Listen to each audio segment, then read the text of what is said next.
just to answer the question about intervention very briefly,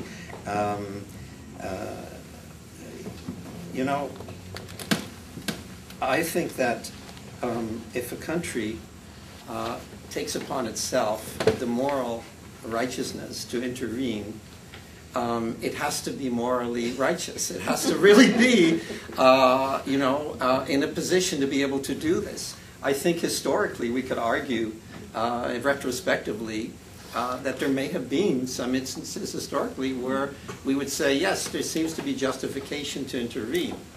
But the problem is, who has, you know, who can play the role of policeman in a righteous way, who will come into the situation and not bring in more problems, but will really come in with a solution.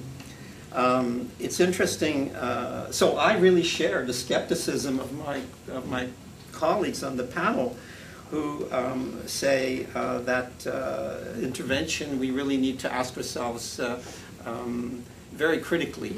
I think if we're called upon to support the state that says we should intervene, whether we're being conscripted into the armed forces or whether we're just being asked to support this morally through our taxes or whatever, I think we need to critically do the homework and ask ourselves, what exactly are we being intervening for and about?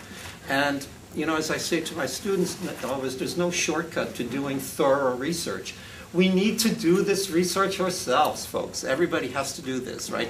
You really, and that means we have to go to the various different sources and we have to do that kind of homework. There's no shortcut to that. And with regards to, you know, it used to be the case where we could, if we think back not so long ago in the previous century, the people who liberated us, I should just interject here, Juergen Dankwort, you know, it's a German name.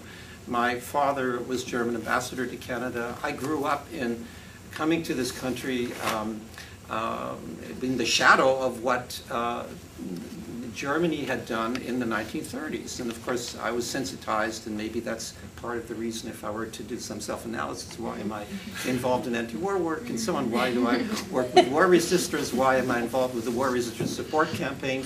Now here to support Americans who are saying no to participation in what they consider to be immoral, illegal conduct and activity.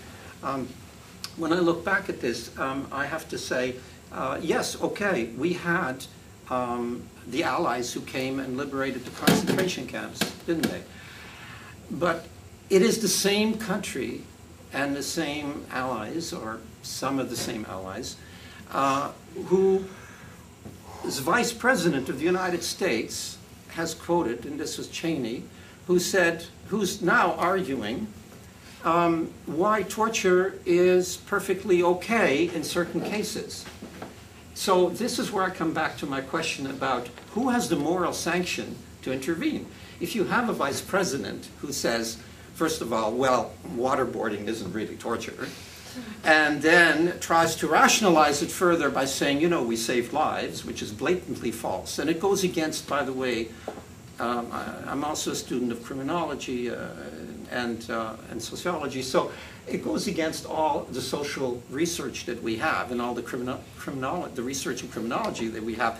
You don't get reliable information by torture, for anybody who's still skeptical about this. So, but here again, I come back to this question of intervention.